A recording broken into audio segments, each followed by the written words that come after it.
Back out now. The shot goes up by Simpson. Now watch David Thompson coming through the lane area. Look how high he is. When athletes become legends, they stretch the boundaries of what was thought to be possible. This is a story about basketball's first high flyer. David Thompson was a flawless basketball player. What was truly unique was that you had a guy who could fly, who could soar, who could do everything physically, and then really had a game as well.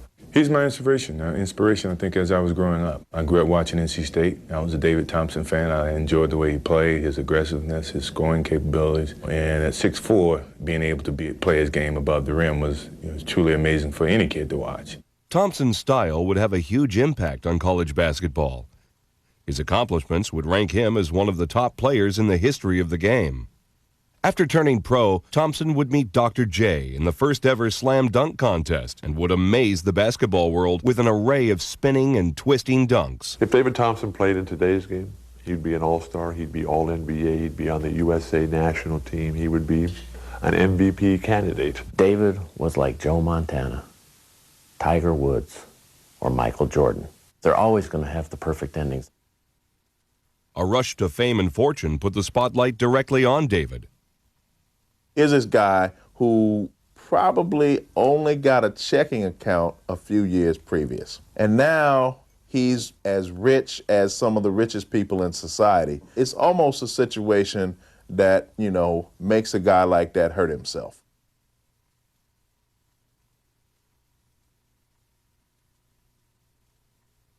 In the 1960s, America was a country deeply divided and segregated by race. Civil rights leaders such as Martin Luther King Jr. would demand equal rights for all Americans, for housing, in the workplace, and in public schools. In 1967-68, Crest High School was opened as a totally integrated, totally consolidated school for southwestern Cleveland County. David Thompson, probably as much as anyone, gets a lot of credit for making that transition very smooth in an area of the South that perhaps things couldn't have gone smoothly. David would become the star of the newly integrated team. He could handle the basketball and lead the break, had a silky smooth jumper. But his passion was taking the ball to the hoop. Oh, the best skill he had was jumping. He could jump plumb out of the gym. I never saw him touch the top of the board or take a dime or a quarter off the top of the board, but he could get up there that high. He could touch his elbow on the rim.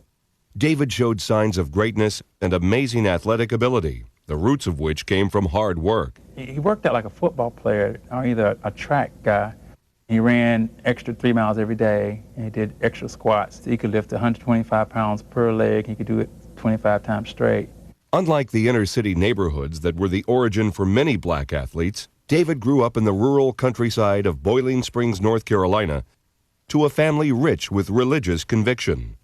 We grew up in two very Christian homes. Our parents were extremely close. We were very spiritual. Our church was a really close-knit church, and his father and my father was deacons in our church.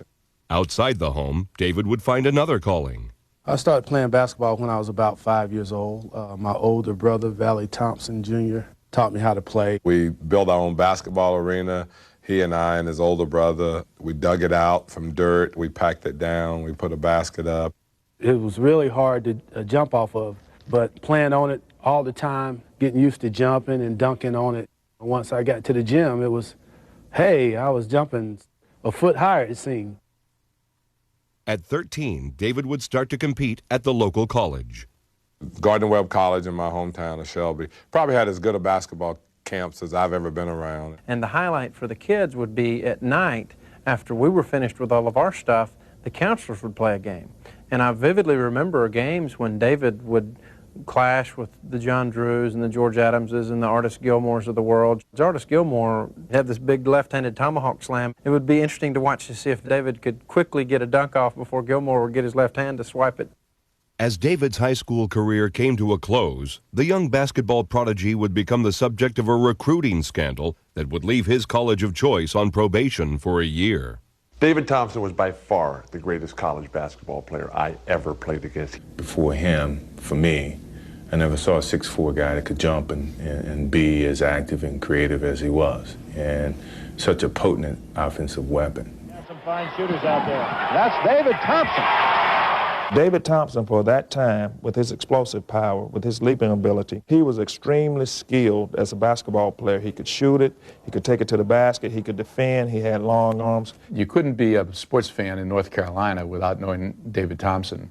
There was a certain buzz in the sports scene about this young man who was playing above the rim. David Thompson came on the scene right when college basketball was starting to take over television. Remember, there was no cable television in those days. There was no ESPN. If David Thompson came along today, he would revolutionize basketball. He did it in his own way. Thompson would usher in a new style of game, one played above the rim.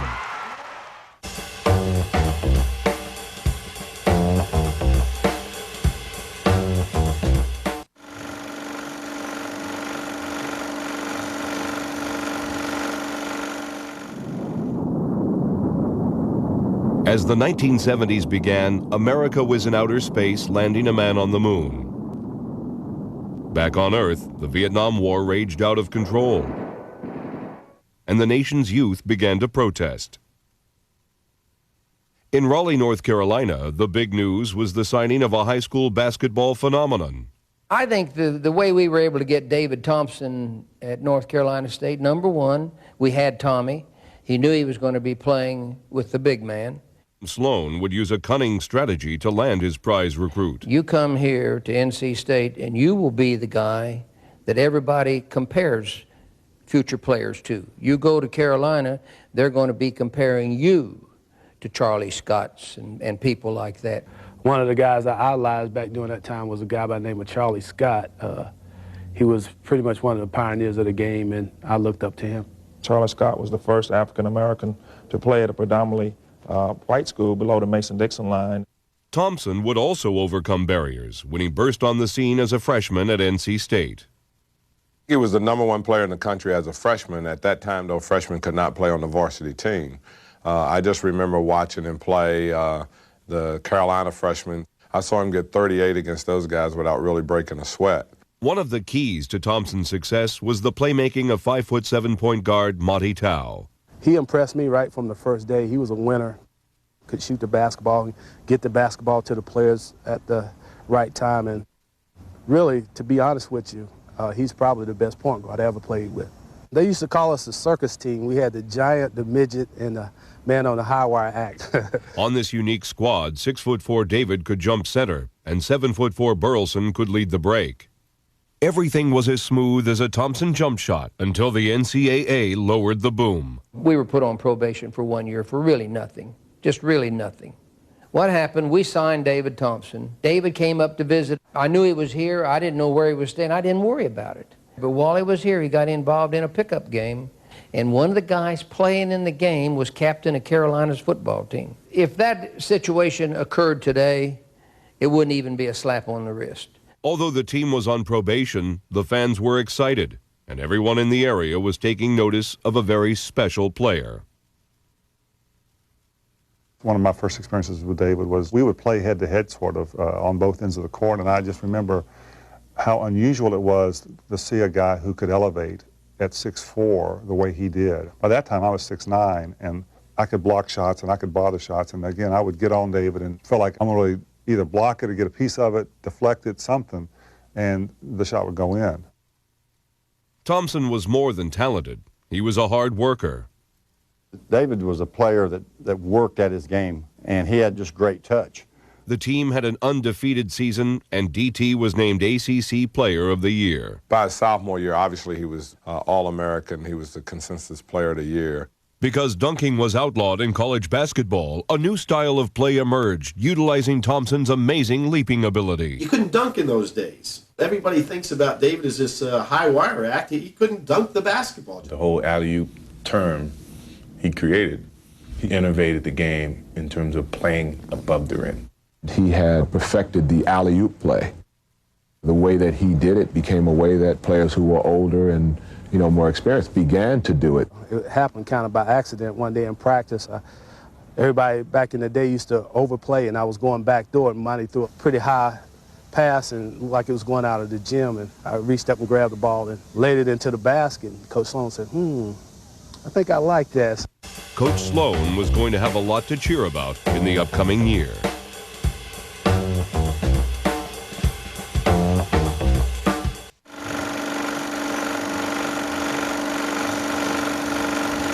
David had caught the eye of the national media, but Thompson and the Wolfpack would have to conquer UCLA before they could claim greatness. That team was unique because it had all of the ingredients and it blended perfectly. When you put together a Monty Tao with a Mo Rivers and put together with a Tommy Burleson and obviously with David, who could have played on any national or world championship team. Strongman Tim Stoddard and power forward Phil Spence rounded out a diverse group that was a true blending of American culture. Since I was from a rural area, they'd say I was from D.C., the country. Phil Spence was a Black Panther type. I was the more white redneck type. Tommy was a redneck, and I guess I was the Black Panther. I guess that's the way it was. Back it goes to Burleson. Burleson moving on one, and underneath. Maybe you've seen him way up in the air, going up for the alley-oop. You know he's always there. Just let me tell you, the number's 44. It all adds up to number one. We all know that for sure. Talking about Face, David, and the Wolfpack. They're always going to be number one. Talking about Face, David, and the Wolfpack. The ACC don't like to boast, but they whipped them all from coast to coast. Go ahead on. Get down. Round and round. Yeah, yeah. Now some come from the city to show us how to play. Yes, they think they'll teach us country boys a new and better way. Though Norm is a little old-fashioned, he only teaches us to win. We send our scoreboards round and round and send them home again. Talking about Face, David, and the Wolfpack. They're always going to be number one. I'm talking about Face, David, and the Wolfpack. The ACC don't like to boast, but they whipped them all from coast to coast.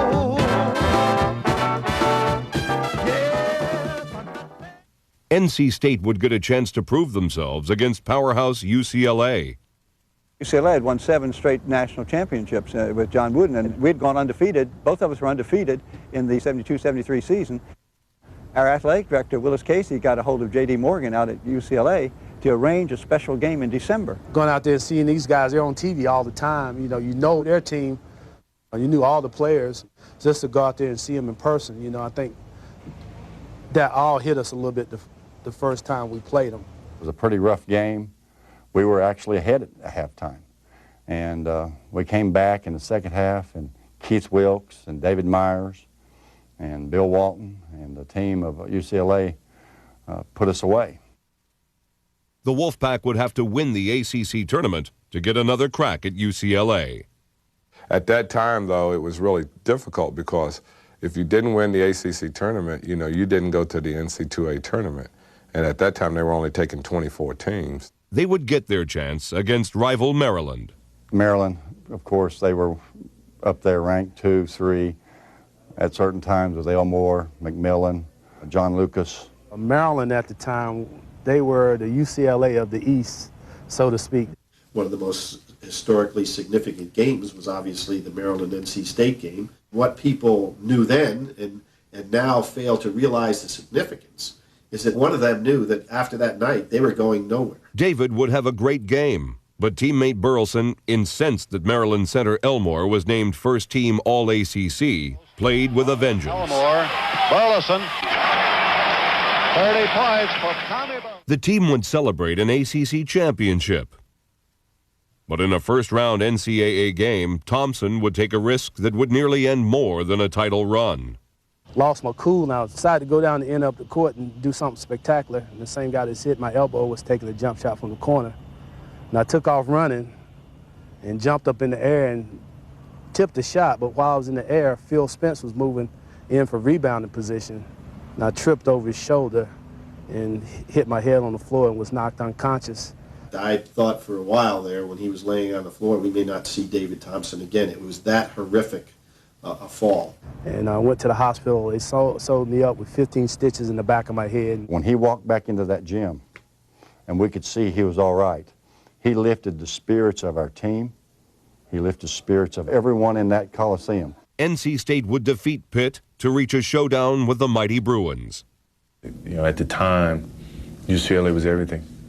In 1974, it was a young guy, 6'4" and under, against UCLA, and just showed that David and Goliath type of mentality. 6'11" All-American Bill Walton would lead the Bruins into Greensboro. We showed up in our sandals and our bathing suits. We were ready to play some ball. It was snow on the ground, and we couldn't believe.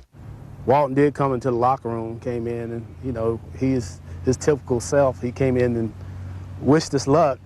Thompson and Walton would fight an epic battle. Walton had that quick turnaround jump shot, and he came down the first time he tried to do it. He went up to shoot it. David blocked it.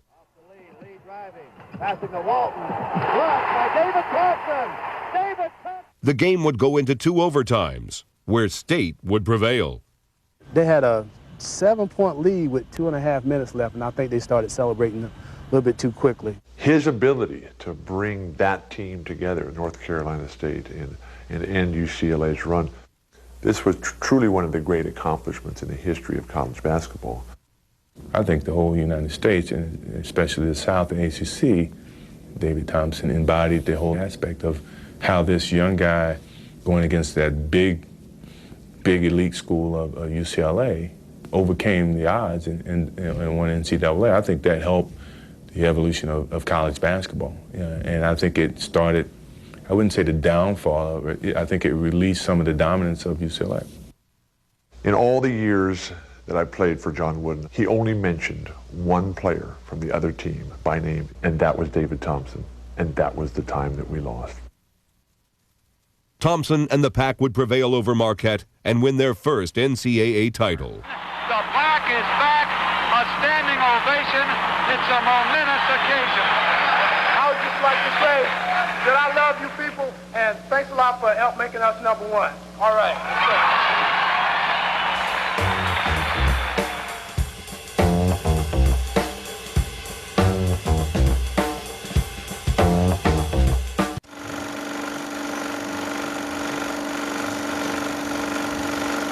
Thompson's picture-perfect game and style had helped NC State win a college championship.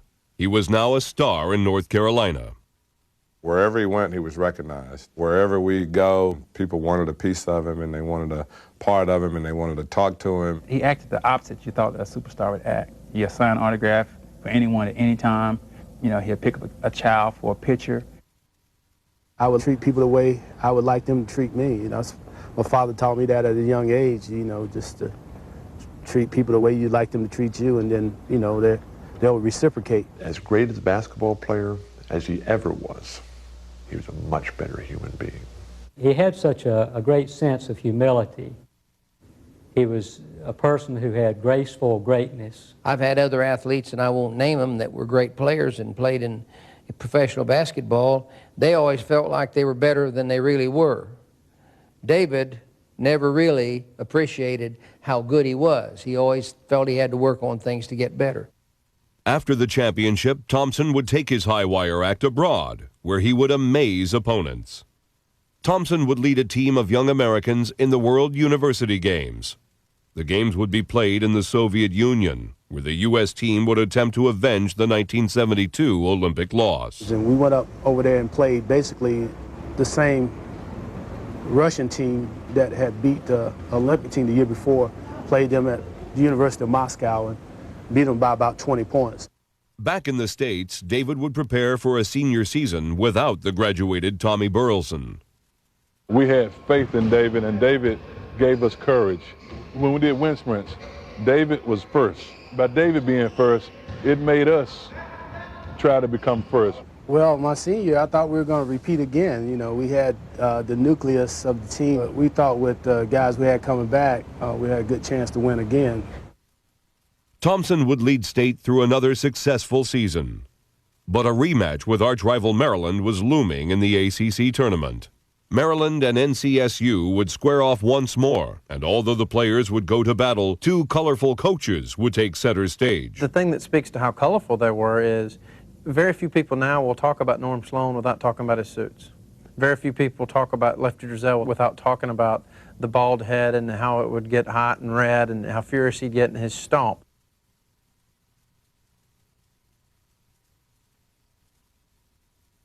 Thompson would lead State into the final, where they would face legendary coach Dean Smith and his North Carolina team led by Phil Ford. Carolina was a little different. They, back then, if they got a lead on you, they'd go into the four corners, and that's something you didn't want, especially once they got Phil Ford. By the end of mid-March, Coach Smith had really worked with us and put us together, become a very good basketball team, and we played four corners and beat State. NC State would lose to Carolina, Thompson would get hurt, and the team would not receive an NCAA bid. David would finish his college career as the Eastman Kodak Player of the Year. In the mid-'70s, Americans would wave goodbye to a president who would leave office in disgrace. The country would also celebrate its bicentennial at a time when ideas on popular culture would begin to change. The 70s is a moment when black culture as a whole is starting to reach mainstream America. One way was through basketball and a league called the ABA, the star of which was Dr. J. Julius Erving. For a lot of African-American basketball players, the ABA offered an opportunity for them to play a game very much akin to the game being played in schoolyards or playgrounds or what have you. This sort of fast-paced emphasis on athletics, jumping ability, quickness, and also, you know, just flair and style. Thompson would be the #1 pick in both the ABA and NBA drafts, but would choose the upstart league. It was a tough choice. Do you want to go to the NBA and be on national TV immediately, or go to ABA in a league which I knew had the best young talent?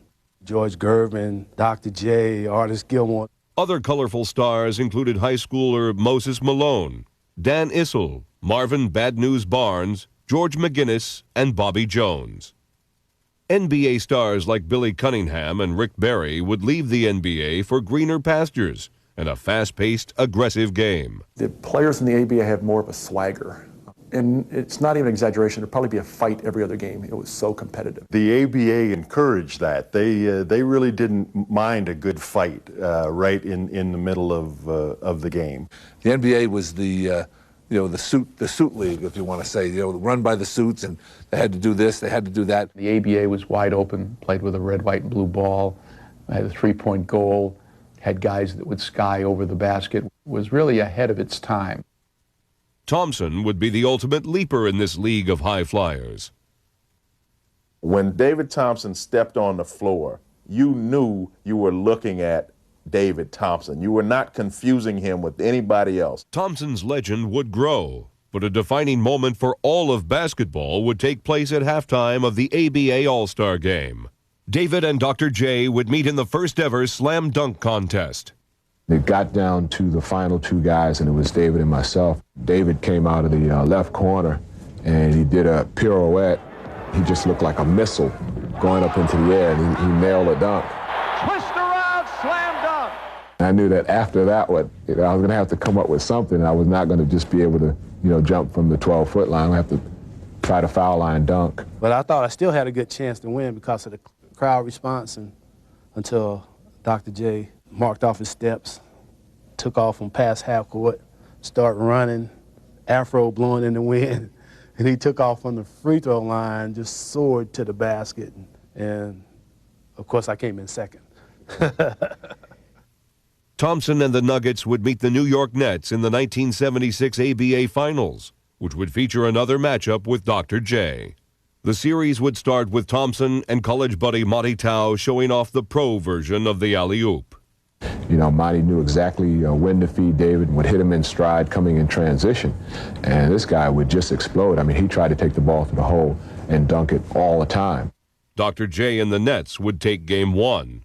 But we came back and won the second game, and still had the series in pretty good shape. We had a huge lead in Game 6 back in New York, looking to bring it back to Denver for a Game 7. Game 7 was not to be, as Dr. J slammed home a championship for New York in what would be the last ABA game ever played. Thompson and the Denver franchise would face a bold new challenge in the following season.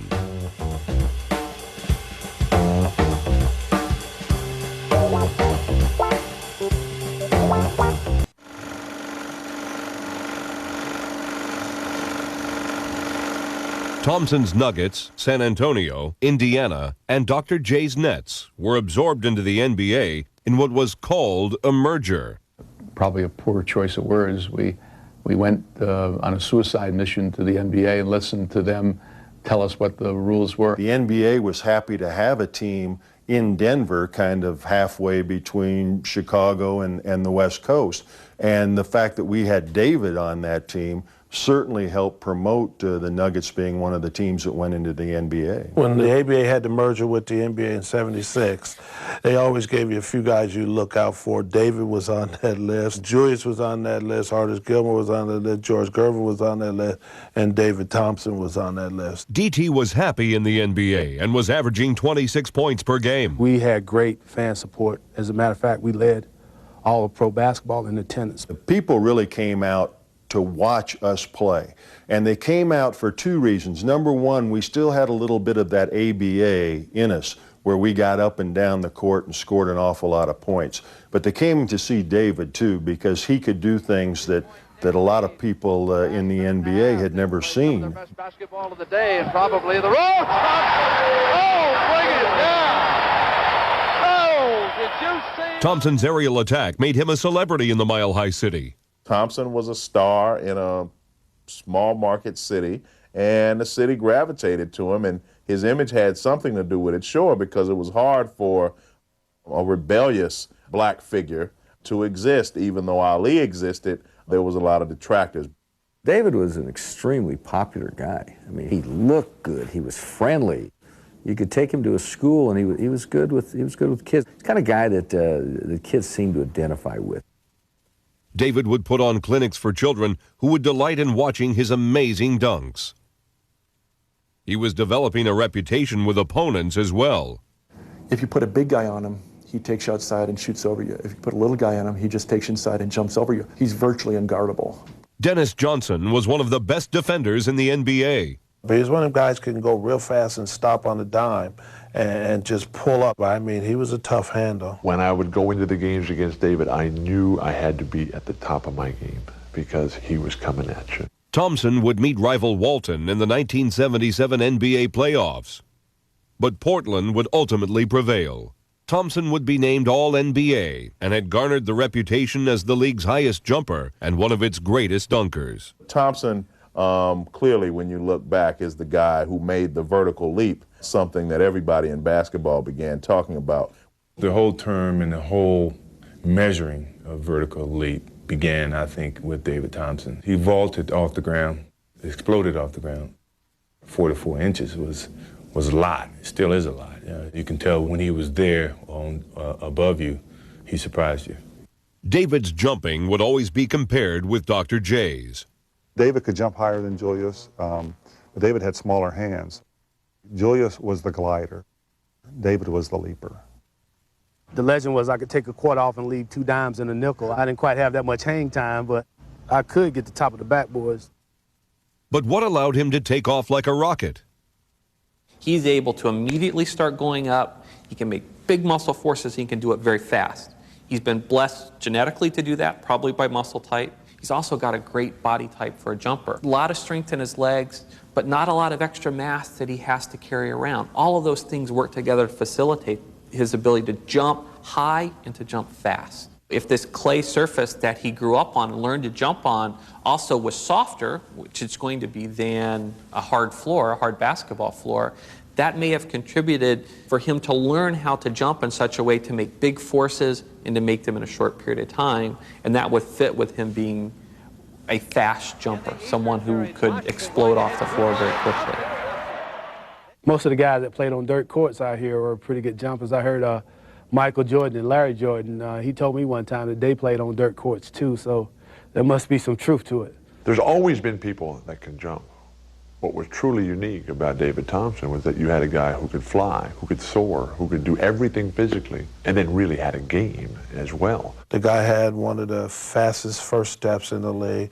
And see, he was not big. David, I know he probably wanted to call himself 6'3.5", but he was probably more like 6'2", but he jumped like he was 6'9.5". He had a quick first step, but to me, David's slam dunks were just unbelievable. There was nobody that could dunk like David. His quickness had some peculiar origins. A shortcut home was going through the cemetery. I'd run through there, and most of the nights it was dark, so I was flying through there, dodging headstones and jumping over some. Some people credit my quickness and my quick first step for running around those tombstones. He was the complete package from the first day he came to professional basketball. David was an outstanding shooter. Julius Erving and Michael, the people that we compare great players to, they developed that jump shot as their careers developed. David had that from the very beginning. Until Michael Jordan came along, I would say he was the best one-on-one player I had seen. I know it's a big statement to make, but he just was, in my view, totally unstoppable. When he got it rolling, there was just absolutely nothing you could do. David could get on fire from 18 to 25 feet. He had unbelievable moves. He had a quick step, but his leaping ability is what would take you out of your chair. The Nuggets were having another great season and were a cohesive unit. All of his teammates loved him because he helped you win games, and he was the type of player that made everybody on the court better, not a player who subtracted from the rest of the team to get his stats. Against Detroit in the final game of the season, DT would play for a scoring title. The first half was the greatest exhibition I've ever seen. He had 52 points, he was 20 for 23, and he missed his last two shots, so you can imagine. And I don't think he forced any shots, and he played within himself, and he wasn't actually going out to win a championship. He was going out to win the ball game. I got pretty hot in the first quarter. The guys would get me the ball in good field position. So I kept shooting it and kept making it. To score 73 points in a game, you got to be able to dominate that game. You got to be hitting jump shots, you got to be hitting dunks, you got to do all the different defenses, steals, things of that nature. In a 48-minute game, you got to completely dominate.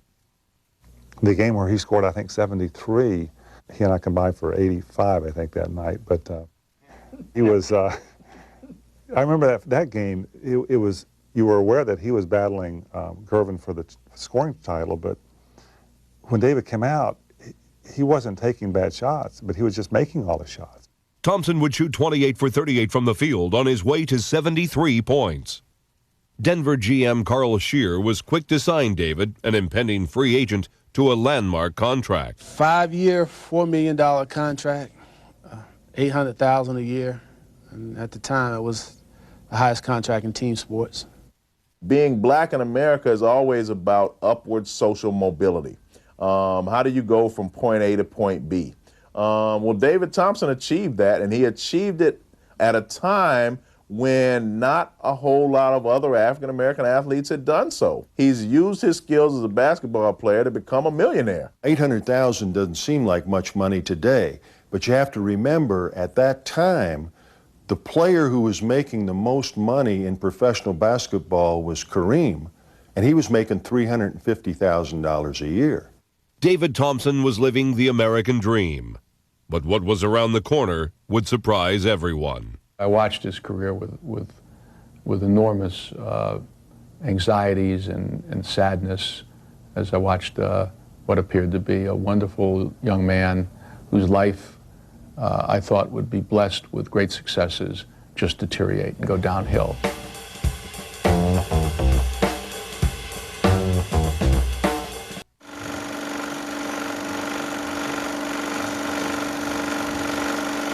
Thompson was living the American dream.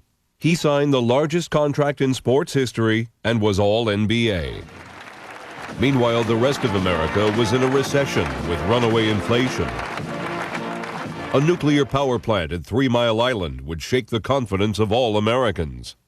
As the Star Wars phenomenon swept across the nation, the name Skywalker took on a new meaning. The introduction of the games, they say, Skywalker, David Thompson, blah, blah, blah, and the crowd would go ballistic. They go bananas.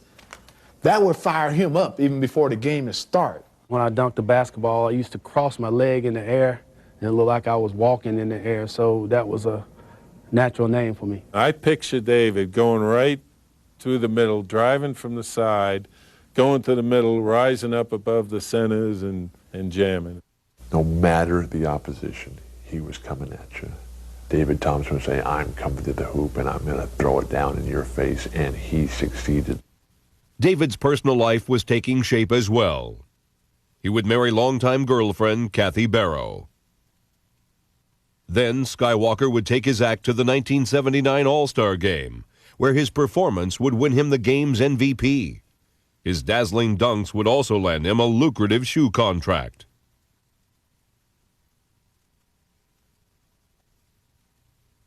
But all was not well in the Mile High City. Coach Brown had resigned abruptly, and the team was in disarray. The core team with Issel and Thompson was the same, but Shear had made a move that set the Nuggets back. One of the trades that I made was the Bobby Jones trade, which was a very, very bad trade and a very bad decision on my part. We traded a great player, a great team player, for a player that just didn't perform in Denver. That player was George McGinnis. When George came in, that chemistry that Larry always tries to get with his teams just sort of faded. David had begun to feel the pressure. Everything was fine until, I signed a new contract, and we got a lot of top-name ball players on our team. I think it seemed to me that that's when it all seemed to turn around. I think David changed when he got his big contract. We would go into cities, and the media would meet us not at the baggage claim area, not in the terminal. They would be there as we got off the walkway with their cameras and their lights, and they wanted to interview David and talk to him about being the $800,000 man.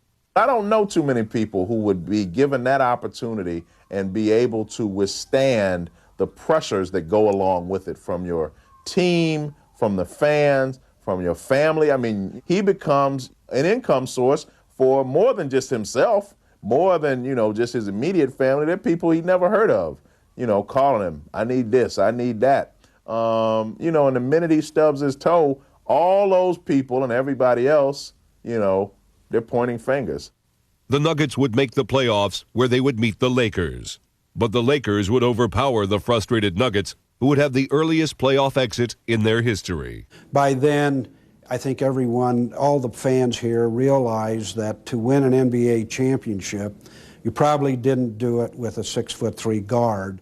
His game wasn't quite at the level that it was early on. He did experience injuries, and I relate some of those injuries to the game, some of them to not being in as good a shape as he could be. Thompson was enjoying the nightlife and had fallen prey to temptation. I frequently went out with him at night. I saw how he got involved in the world of drugs. People would say, well, you have a player that's doing drugs, or you have a player that's been seen with questionable people, and I didn't want to believe it. And when it got real bad, I bring him in and we talk about it, and David was in denial. When David signed that contract, he had to be one of the richest athletes in the country. That's a lot of money now. Back in the 70s, that was crazy. And, cocaine is all over these elite celebrity circles in basketball and Hollywood. And then a few years later, it's all over society. A lot of the guys in the league were using at the time just on a social level. And if you know anything about drug and alcohol addiction, you know it's progressive. That's kind of what happened to me. Over the years, it got worse and started causing some problems. Sometimes you think you'd have a handle on it, but then sometimes it would get out of control. Over the next few years, Thompson's struggles would worsen. The 70s had ended, and the country was becoming less tolerant of drug use. Although he could still fly, the Nuggets were looking to unload their high-priced star. The Denver Nuggets were financially struggling. They weren't playing well. The gate was down. They had 25 owners who didn't have a lot of money, and they needed to do something. They traded him for a player that was very mediocre at best, and Bill Hanslick. There weren't any comparison with the skill level of the two, so to make that trade, obviously they were trading to get rid of that salary. After arriving in Seattle, a rejuvenated Thompson would show off his high-wire act to the Sonics. But he was unable to maintain his level of play. It's very difficult to be up here, come down to here, and here may be still better than average, but it's impossible to get back to this point at that time. As DT battled injuries, his problem with cocaine would escalate. David would go through a series of public setbacks that would end in a drug rehabilitation center. When he returned to the Sonics, tragedy would strike. Me and about 5 of my teammates went out to Studio 54 about 3:30 in the morning. I was involved in a confrontation with a guy, and he pushed me down a flight of stairs and kind of rolled down and tumbled down to the bottom of the stairs and just totally tore all of my ligaments in my knee. Tragically, David would sustain a serious injury that would ruin his career. David would never play another game in the NBA. His NBA career over, estranged from his wife and children, Thompson would file bankruptcy and return to his home of Shelby, North Carolina. And that was real tough, having to come back home. And, in a small town, people gossip, and, I felt so bad for my parents because at one point they were so proud of me, and then I come back and, everybody was talking bad about me. If you know the Bible, there's a parable in there about the prodigal son.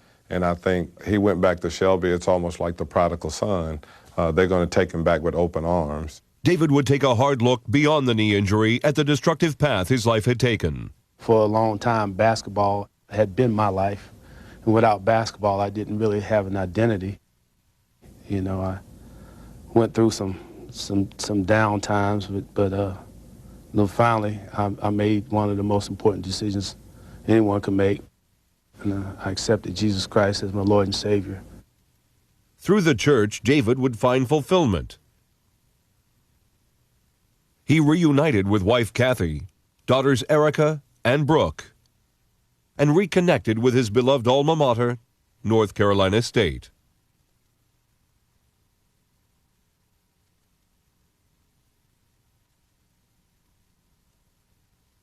Today, Thompson still has the touch, but his days of flying are over. In 1996, Thompson was elected to the Basketball Hall of Fame with longtime friend and opponent George Gervin. Today, David works with kids, teaching them basketball and lessons in life. Success just doesn't happen. You got to plan it. You got to set goals. You got to set short-term goals and long-term goals. You must believe in yourself, because if you don't believe in yourself, no one else will. David has recaptured the joy of his childhood by mentoring the youth of today. Although Thompson's career would often be measured by his vertical leap, his accomplishments were far greater. In college, Thompson would conquer the Goliath of UCLA, and Sports Illustrated would select David as one of its top 5 college players of all time. The original high flyer, his 73-point game ranks second only to Wilt Chamberlain. If David had not had his problems, today we would be talking about him in the same breath that we talk about Michael Jordan and Julius Erving, because believe me, David Thompson was that kind of player. His style and ABA roots have become a part of pop culture. Keep that funk alive.